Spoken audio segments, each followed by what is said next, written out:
میبینم صحنه رو، میبینم تجهیز رو، میبینم سفارایی ها رو، میبینم دهانهای با حقد و غضب گشوده شده و دندانهای با غیظ به هم فشرده شده رو علیه انقلاب و علیه امام و علیه همه این آرمان ها و همه اون کسانی که به این حرکت دل بستند.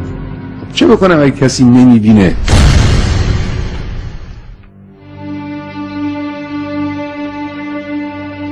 در حوادث فتنگون شناخت عرصه دشواره، شناخت اطراف قصه دشواره، شناخت مهاجم و مدافع، ظالم و مظلوم، دشمن و دوست دشواره. بایستی گره گشایی کرد، بایستی حقیقت رو باز کرد، گره های ذهنی رو باید باز کرد و این تبیین لازم داره. فرمود الا ولا یحمل هذا العلم الا اهل البصر و الصبر. میدونید پرچم امیرالمومنین سختیش از پرچم پیغمبر بیشتر بود از جهاتی. در زیر پرچم امیرالمومنین دشمن و دوست اونچنان واضح نبودن.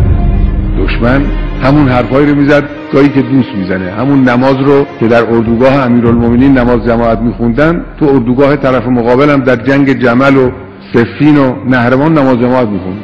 حالا شما باشید چیکار میکنید؟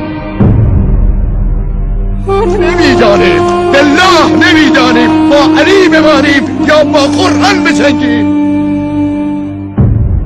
بصیرت خودتون رو بالا ببرید، آگاهی خودتون رو بالا ببرید، حقیقت رو باید فهمید.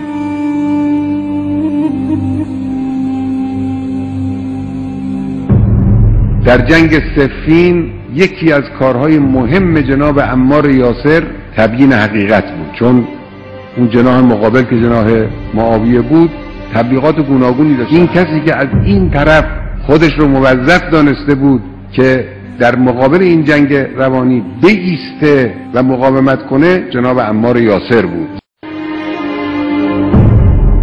نقش نخبگان و خواص و اینها هم این است که این بصیرت رو نه فقط در خودشون، در دیگران به وجود بیارن. رسا بگید، روشن بگید، مبین بگید اونچه که میفهمید.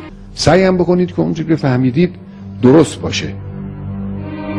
این عمار